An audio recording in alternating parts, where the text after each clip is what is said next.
Mesdames et messieurs, en marge toujours de cette 9e édition de la semaine française de Kinshasa qui s'est ouverte pour ce mercredi 22 avril 2026, très chers téléspectateurs, nous allons également prendre parmi les panélistes le panel qui sera consacré uniquement dans le domaine des mines, dans les chambres des miniers. Ici, de ce fait, nous allons vous laisser spécialement suivre Monsieur John, le président de la Chambre des mines artisanales qui va animer ce panel spécial, très chers téléspectateurs, qui sera consacré aux personnalités étatiques privées qui vont donner leur point de vue. On va juste revenir. Suivez nos commentaires, ces panels. Restez connectés. Je vous montrer donc de voir les acteurs avec énormément d'enthousiasme qui en ont bien besoin. Nous allons commencer par M. Eric Kalala, en sa qualité de directeur général de l'entreprise générale de Cobalt. Sous vos acclamations, s'il vous plaît.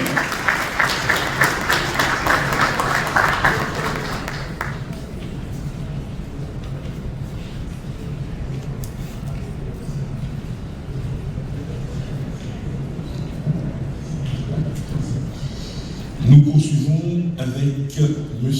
Steve Foum, qui est Corporate Affairs Manager chez Glencore. Merci.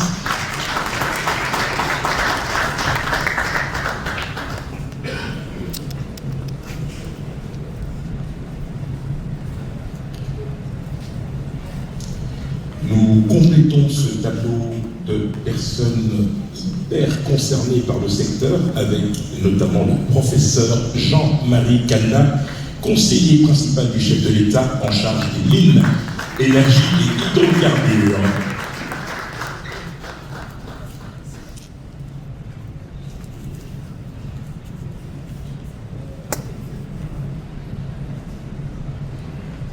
Alors, Eric, je pense que c'est ici. Tu vas devoir t'asseoir. Désolé, un petit décalage. Eric. Et monsieur Jean-Marie, merci professeur pour la compréhension. Nous invitons monsieur Nicolas Hamon-Singa, responsable corporate à la DMB.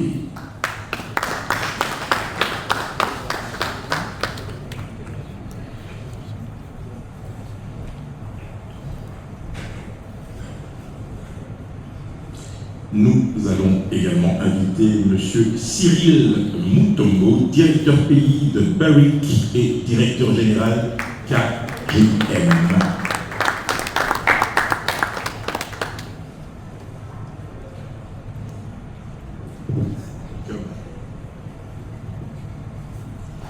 Alors, avant d'inviter le modérateur, nous allons d'abord planter le décor, parce qu'il est important que nous sachions où nous allons, mesdames et messieurs, distingués invités, vous le savez.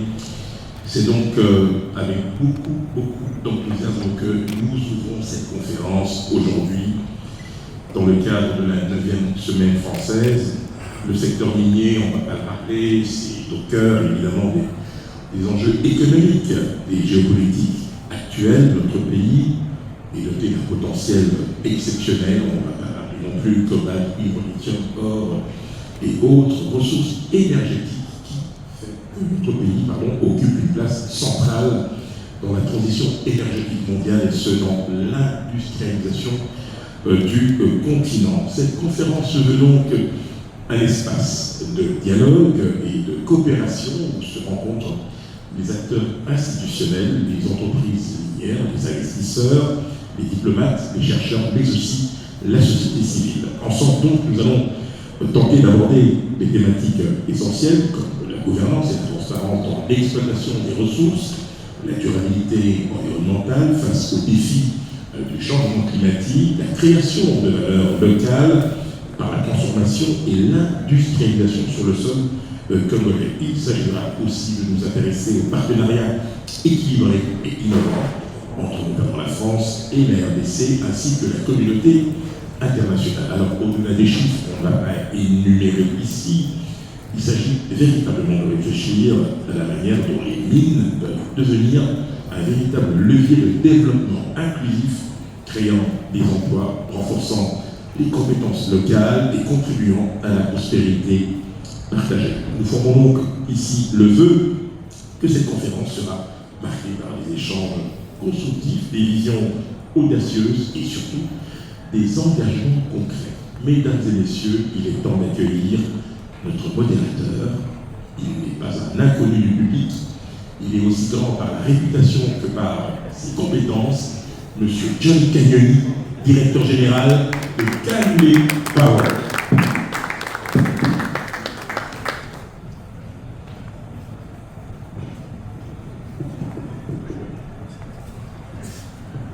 Je vais commencer de la même taille nécessairement que mon frère Henri a soulevé.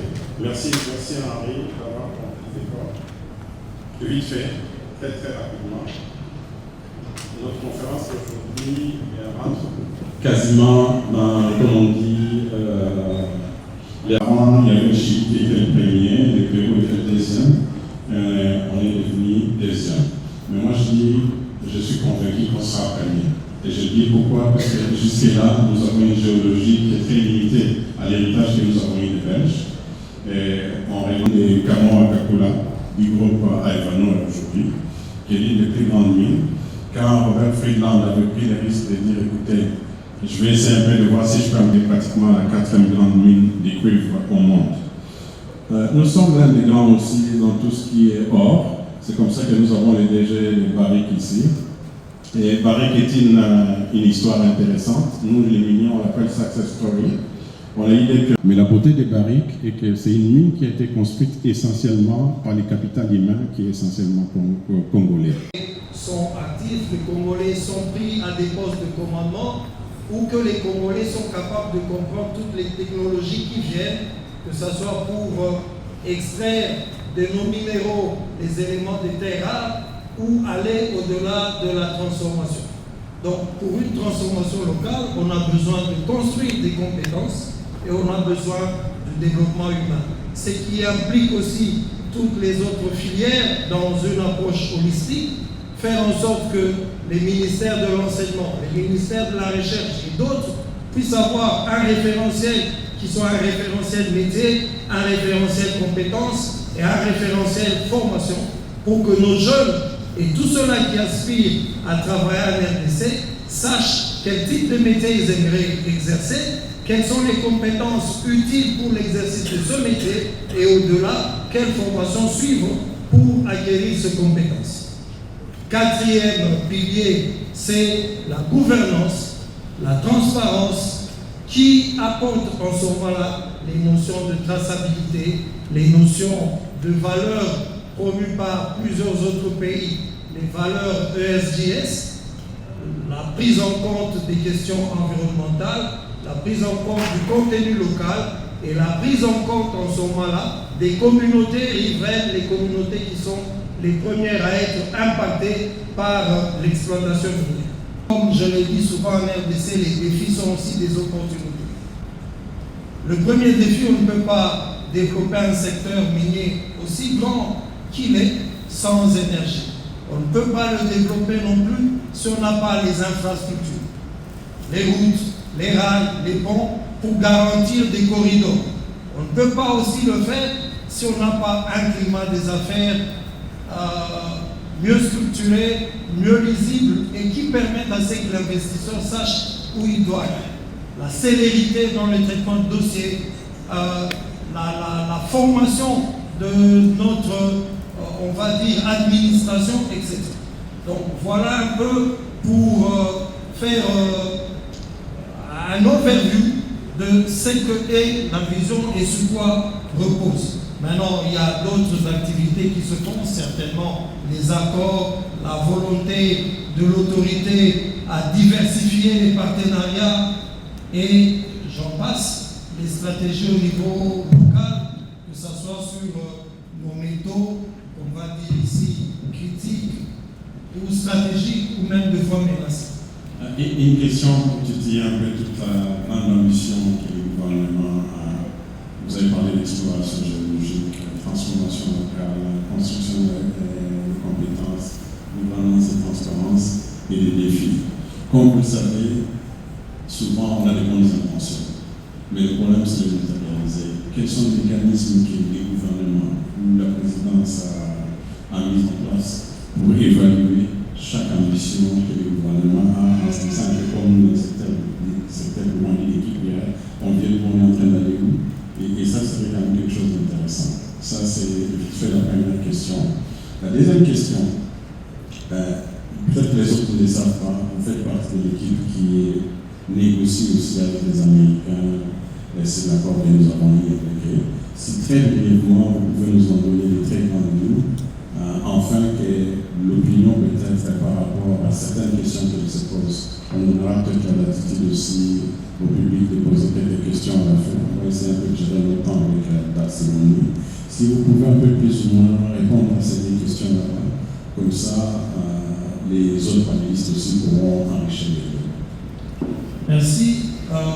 Le gouvernement a un ministère du plan. Il y a un plan national qui existe et qui porte, on va dire, je suis souvent sérieux sur ces questions-là parce que j'ai challengé par moments quelques ministres en leur apportant ce qu'étaient leurs KPI et les indicateurs de performance qui étaient attendus d'eux. Juste pour des anecdotes, il y en a d'autres qui ignoraient que ça existait chez eux. Donc le gouvernement a mis en place un mécanisme pour contrôler toutes les initiatives. Et nous, au niveau de la présidence, par exemple, on essaye de suivre cela par un rappel à tout ce qui a été dit.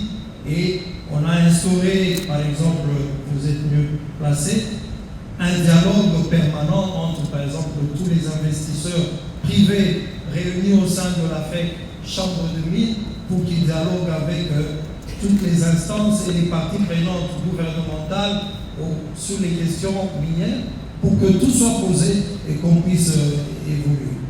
Pour ce qui est de l'accord, il faut situer ce partenariat stratégique. C'est comme ça qu'il est appelé. Il n'est pas un accord. C'est un partenariat stratégique RDC-USA sur les minéraux dits critiques.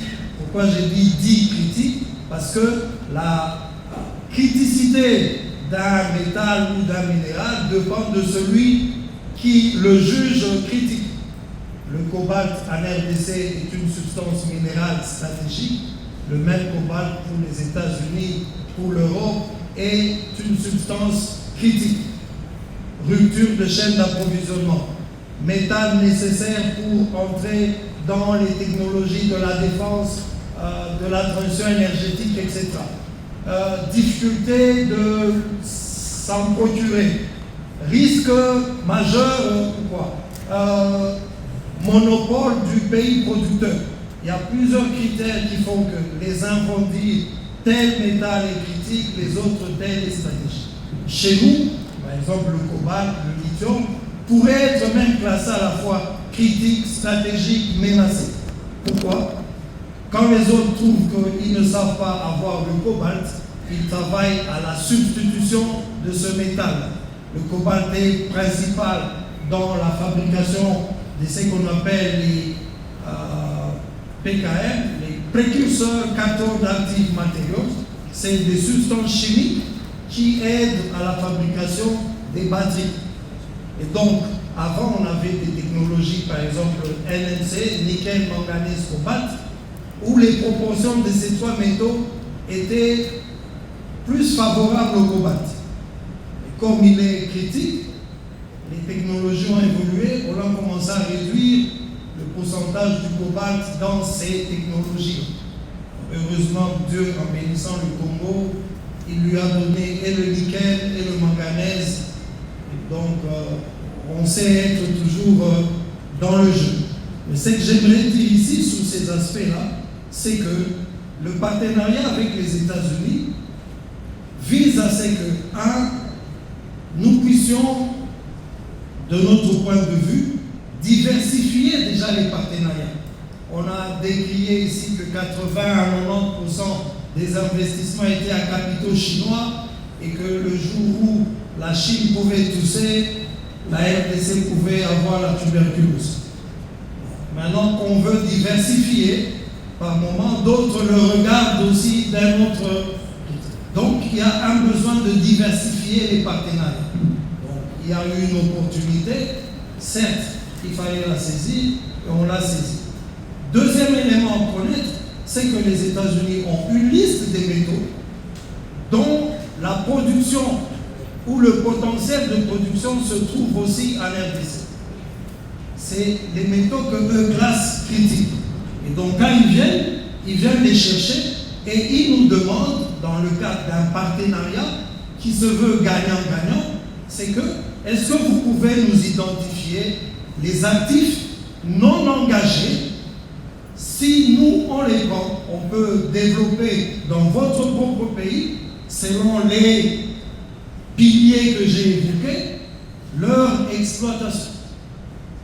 La RDC a dit, il n'y a pas de souci, nous allons vous donner cela.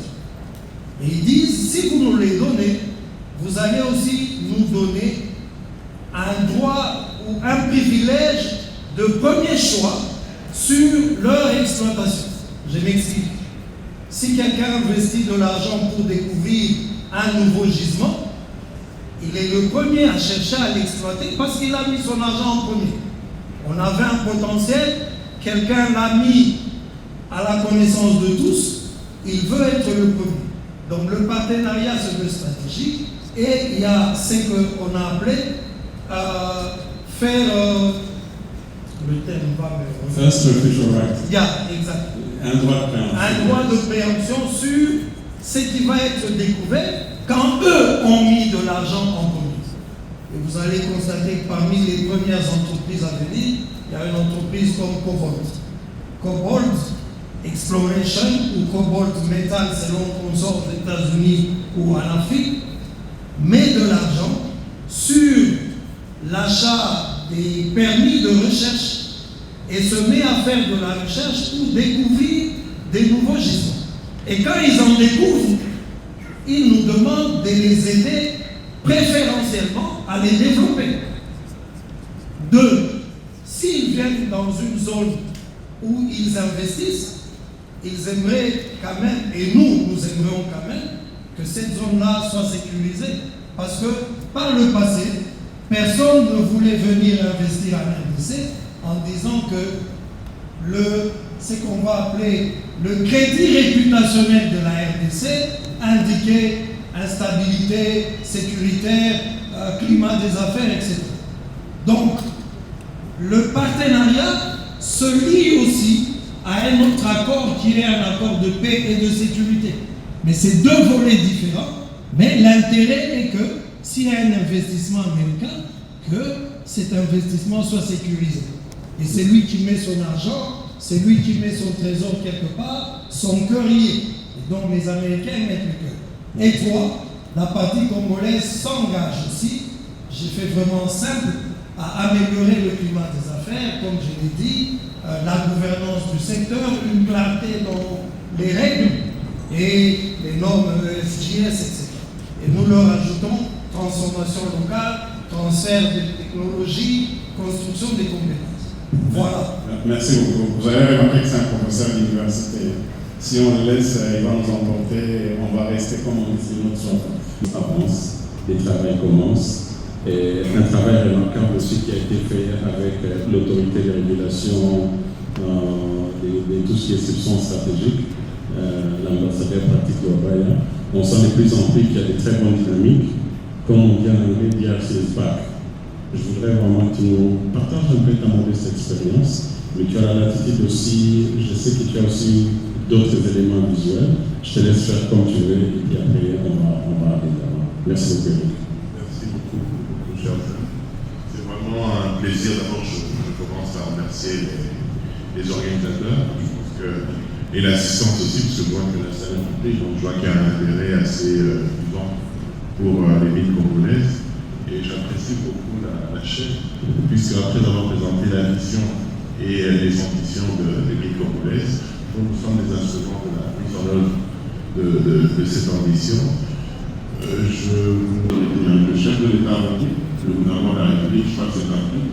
Je commence à voir par la présentation d'une vidéo comme ça, tout le monde a le cadre global. Si on peut passer d'abord la vidéo des GC et puis... Soutien et force. et propulse la technologie du futur.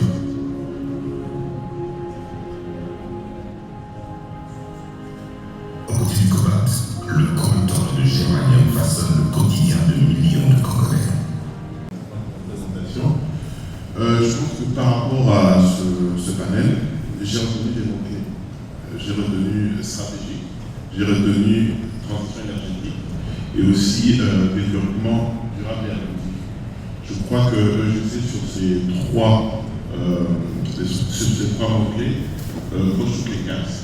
C'est-à-dire que nous avons établi, je pense que sur base de politique, une implémentation opérationnelle, d'une volonté politique ferme de plus d'inclusivité dans le développement millénaire.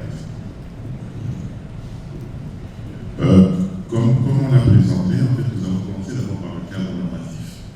Je crois qu'en 2025, il y a eu un décret, le décret 015-025, qui a réaffirmé le rôle de GC en tant que monopole de l'exploitation artisanale des minerais dits stratégiques, ainsi que la possibilité d'implémenter aussi un régulateur qui arrive et l'éventualité de mettre en place aussi des quotas.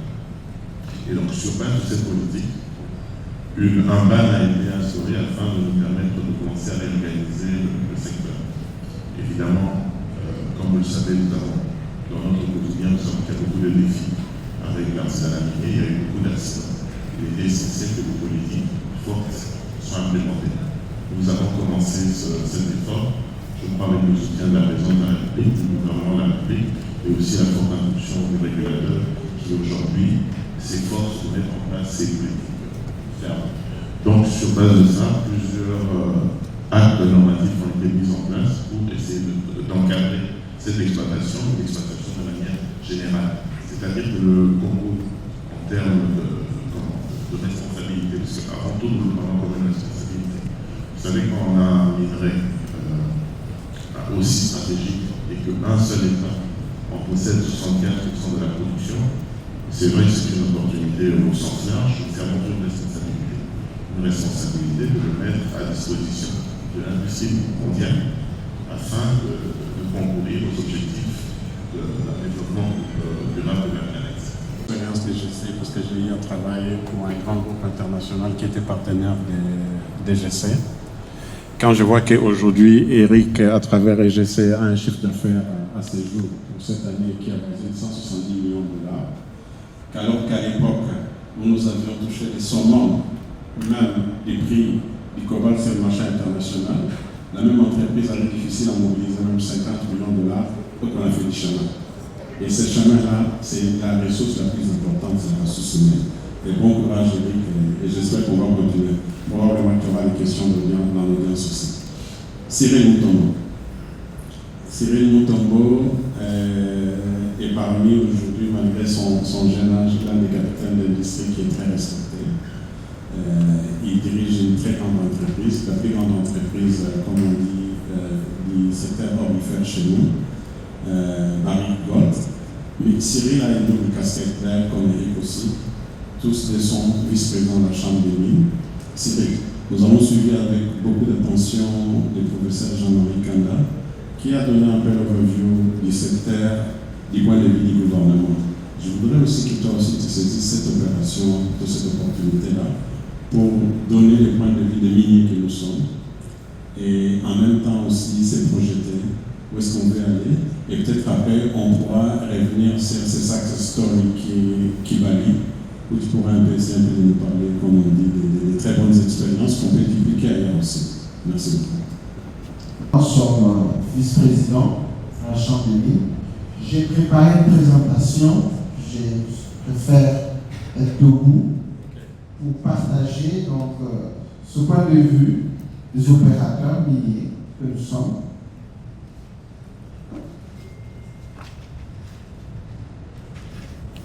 Nous allons passer en revue 20 tonnes, non? Et ça, c'est ce que nous produisons sur les dernières années, chaque année. Cette mine a fait une contribution très importante. Nous pouvons avancer, puisque je ne vois pas les slides bouger.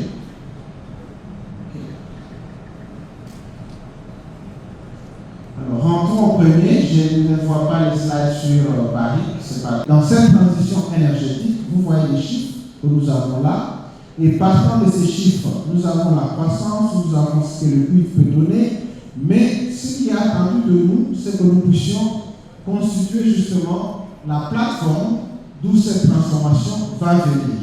Et dans le prochain slide, je vous partage très rapidement les 5 leviers que nous pensons peuvent aider à accompagner vers cette transition. Le premier levier est celui de la gouvernance dont le prof a parlé. Dans ces leviers, tout ce que les investisseurs voulons aujourd'hui, c'est d'avoir la lisibilité. Nous voulons savoir à quoi... Ne te gêne pas. Je sais que généralement, les grandes entreprises sont assez réticentes à donner des chiffres, mais je suis très content qu'Éric nous ait déjà mis l'eau à la bouche en nous disant voilà, moi qui était encore dans la coupe des tout petits aujourd'hui, je parle de centaines de millions de dollars. Cyril nous a montré l'investissement des barriques qui avoisine presque les 7 milliards de dollars, mais Glencore joue un rôle capital. On va faire chier avec les banquiers à la fin. Parlez-nous un peu de Glencore, parlez-nous sur les perspectives d'avenir. Merci. Premièrement, je voulais nécessaire pour la qualité de la communication. Je voulais emprunter les pas de mon prédécesseur pour faire en quelque chose une petite présentation sur Glencore.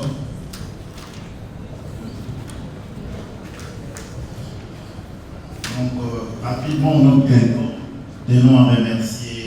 Là déjà, vous voyez l'image qui nous renvoie sur un open pit, comme on appelle en anglais, donc c'est une mine à ciel ouvert. Ce n'est pas un relief, ce n'est pas l'éthique qui est vraiment de rigueur. Et surtout, nous sommes très méfieux par rapport à la sécurité. Et la sécurité est très importante dans toutes nos opérations, dans tout ce que nous faisons. Et nous avons 6 valeurs. Rapidement, nous avons la sécurité, je reviens sur ça, nous avons l'ouverture d'esprit, l'intégrité, la simplicité, la responsabilité et enfin l'esprit d'entreprise.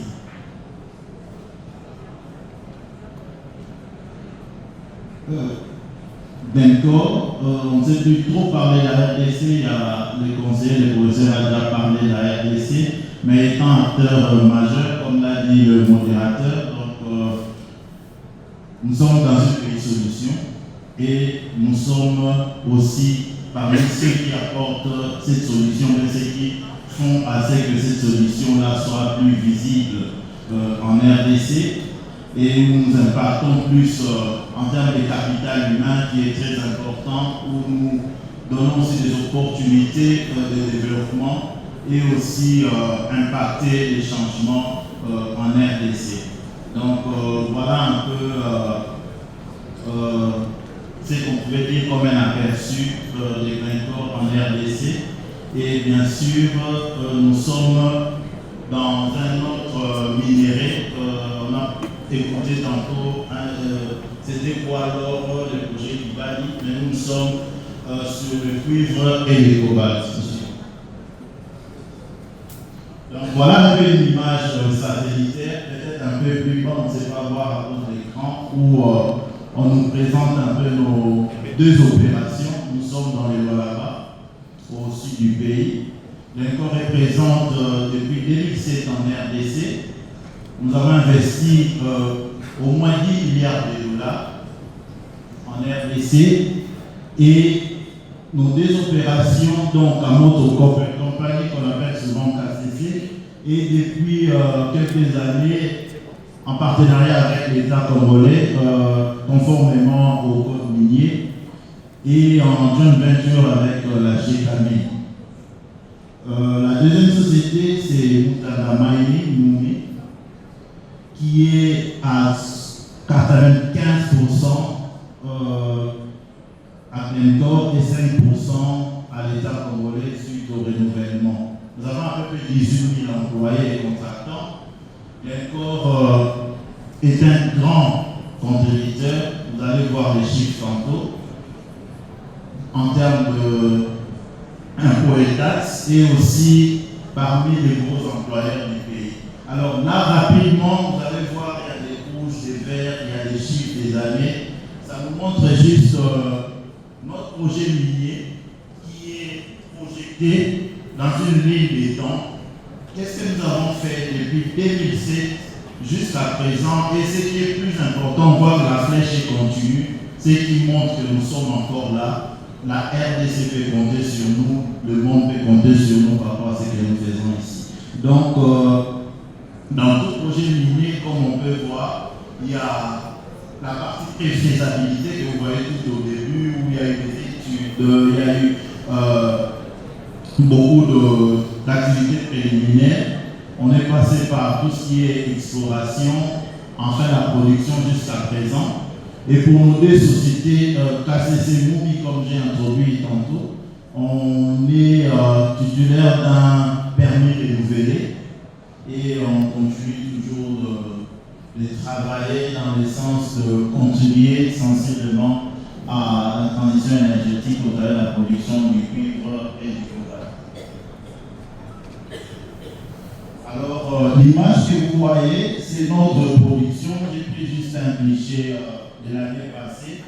En termes de production de cuivre, vous voyez, c'est des centaines. Et l'image que vous voyez un peu plus de couleur, c'est ma collègue qui aime bien les couleurs, ce sont les cathodes. C'est déjà une valeur ajoutée, monsieur le conseiller, vous avez parlé tantôt de la transformation locale. Je pense que c'est un pas qu'on a fait parce que dans l'industrie au niveau local, il y a d'autres acteurs qui sont dans les concentrés et nous pensons que nous avons déjà une longueur d'avance où nous continuons selon la demande du marché bien sûr pour produire le cuivre en cathode. Et de l'autre côté, ce que vous voyez là, ce ne sont pas des pierres, c'est l'hydroxyde de cobalt transformé, prêt à l'exportation au niveau mondial. Et ce qui fait que la transition énergétique, nous continuons sensiblement de cette production et nous pensons avec les stratégies mises en place que cette production va aller sans cesse croissante pour le bien de toutes les parties prenantes. Alors, toujours dans la transition énergétique, nous allons un peu nous focaliser sur l'aspect traçabilité. Pour notre bonne information, il y a Glencore qui a été primé en mars de l'année passée par un assureur qui est Coppermark. Coppermark, où il y a plus de 200 parties prenantes qui, des tierces parties, assurent des audits de qualité. Et pourquoi Sinon, tu pourras venir utiliser le mien si tu veux passer au micro, à moins que tu veuilles. Voilà. Il travaille pour la TNB et celui qui traite pratiquement avec les majors, les grands, que ce soit dans le secteur minier. Mais je ne voudrais pas qu'on parle seulement des miniers, mais je voudrais qu'on parle de manière générale de tout ce qui est autour de mines. Et bien sûr, vous allez nous parler un peu de votre banque et nous dire un peu où est-ce que nous venons, où est-ce qu'on est aujourd'hui, la beauté de la banque qu'il y a. Je reviens toujours à ça. J'aimerais vous remercier également l'organisation de nous donner la possibilité d'échanger sur des sujets sérieux, mais en bon sens et avec des intervenants de qualité. Sans vouloir répéter tout ce qui en a dit, effectivement, le secteur minier, c'est un secteur qui n'est pas comme les autres. Important de le rappeler. La RDC a indéniablement une place centrale dans cette transition écologique mondiale. N'est pas seulement produit, n'est pas seulement l'extrait, mais en fait d'apporter la valeur réelle. Grâce à cette position, d'apporter la valeur qui est, ça veut dire plus de valeur ajoutée, ça veut dire plus d'investissement, ça veut dire plus d'emplois qui sont. Dans cette responsabilité s'inscrit la place de la banque. La place d'une banque comme la TNB, qui elle est amenée aussi à jouer, comme je viens de dire, sa partition dans cet orchestre. J'ai également une présentation, je vais me lever aussi. Voilà.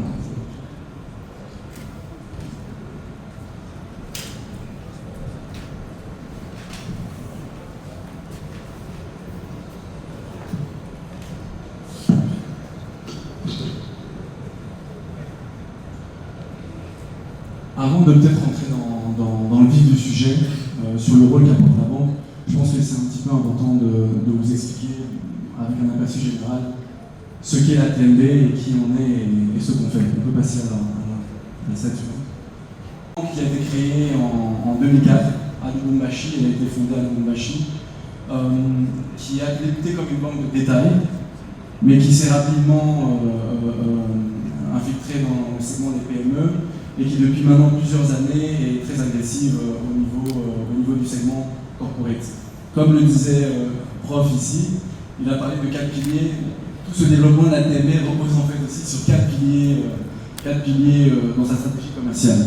Le premier pilier, on a le fait qu'on a l'inclusion financière. Cette inclusion financière qui se marque aujourd'hui par un compte sur 5 qui est ouvert au niveau de la TMB. En deuxième pilier, on a le fait que la TMB a voulu se focaliser sur les zones les plus mal desservies du pays, ce qui nous donne aujourd'hui la capacité d'opérer avec 105 agences et guichets dans 21 des 26 provinces du pays. C'est également une offre, une gamme de produits qui est diversifiée, avec la possibilité d'offrir des solutions sur mesure au niveau de chaque client. En dehors du professeur Kanda, on a des relations commerciales directement avec votre banque. Personnellement, je vais témoigner qu'on a eu la chance de bien travailler ensemble. Alors, je remercie Nicolas. Je vais passer la parole à Henri Désiré Nzouzi, qui va essayer un peu, comme on dit, de faire suivre à la suite de notre programme. Merci infiniment, John. Mesdames et messieurs, distingués invités, c'est donc ici que ce panel s'achève. Nous allons...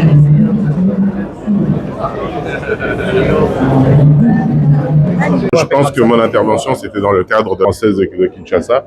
Je crois que ce qui est important, c'était un peu de démontrer ce que nous effectuons déjà comme travail de manière générale au niveau de l'entreprise générale du cobalt et d'expliquer un peu l'attractivité de l'industrie minière congolaise pour des investisseurs, mais aussi pour la création d'emplois et pour la gestion de l'opportunité de l'artisanat minier, surtout sur les minerais stratégiques. Comme vous le savez, l'entreprise générale du cobalt détient l'exclusivité d'achat ou le monopole de l'achat, de la transformation, de la commercialisation des minerais stratégiques d'origine artisanale.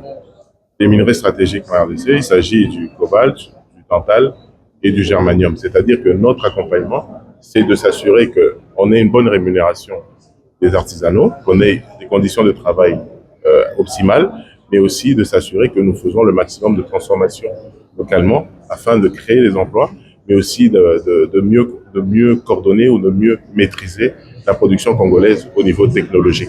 L'impact que nous espérons, c'est d'abord d'expliquer nous avons un devoir de redevabilité, donc c'est d'expliquer à la population congolaise ce que nous faisons, ce que nous implémentons pour elle, mais aussi c'est de manière plus large à parler à tous les opérateurs économiques, à tous les investisseurs éventuels qui veulent venir travailler avec nous pour la structuration de l'artisanat minier en RDC, ce que nous faisons.